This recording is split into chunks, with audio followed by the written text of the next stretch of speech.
Hi, my name is Colin Shaw. I'm the founder of Beyond Philosophy, and today we're continuing our interview with Darren Cornish, who's the Director of Customer Experience at Norwich Union, part of the Aviva Group.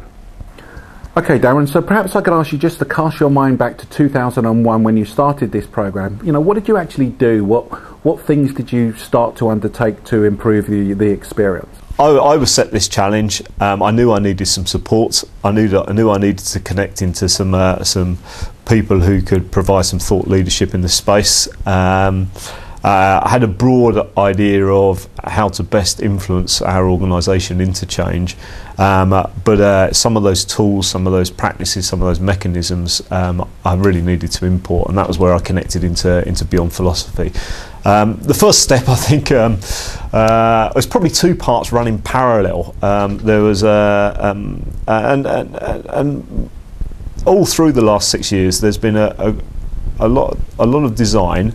A sense of planfulness, but at the same time we've been quite opportunistic as we've gone through, and I think at the outset we just wanted to get some energy, some momentum.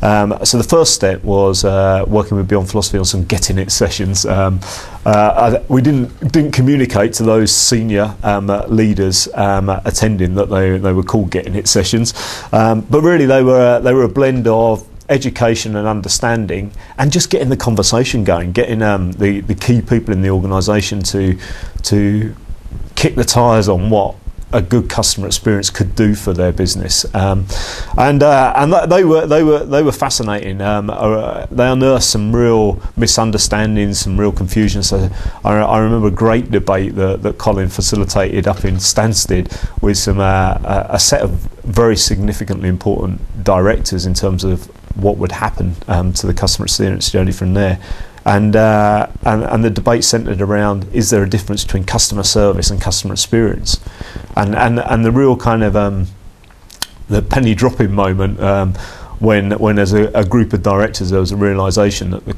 designing and implementing a customer experience is that much wider and deeper than just actually having your people answer the phone in a nice way to the customers and delivering a decent service. So we had these getting it sessions that started to create energy and momentum. Alongside that, we conducted, again, Beyond Philosophy helped us with, I think the intervention was called a naive to natural diagnostic, end-to-end diagnostic, and that was pretty intense actually.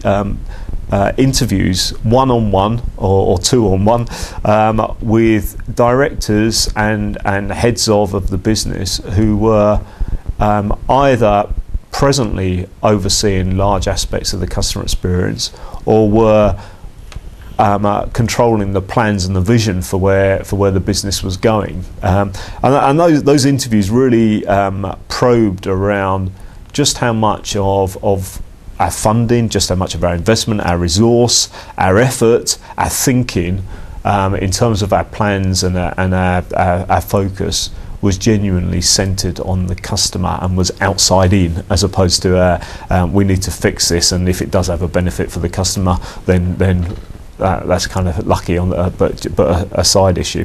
So we did the getting it sessions and the diagnostic and brought those reflections, that feedback, the outputs of those sessions back to the board to say, okay, well, this is the true reality of where, as a senior leadership of this organisation, we actually are in terms of our present position on customer experience across a whole bunch of dynamics. The great thing was that those diagnostics really helped us understand not just the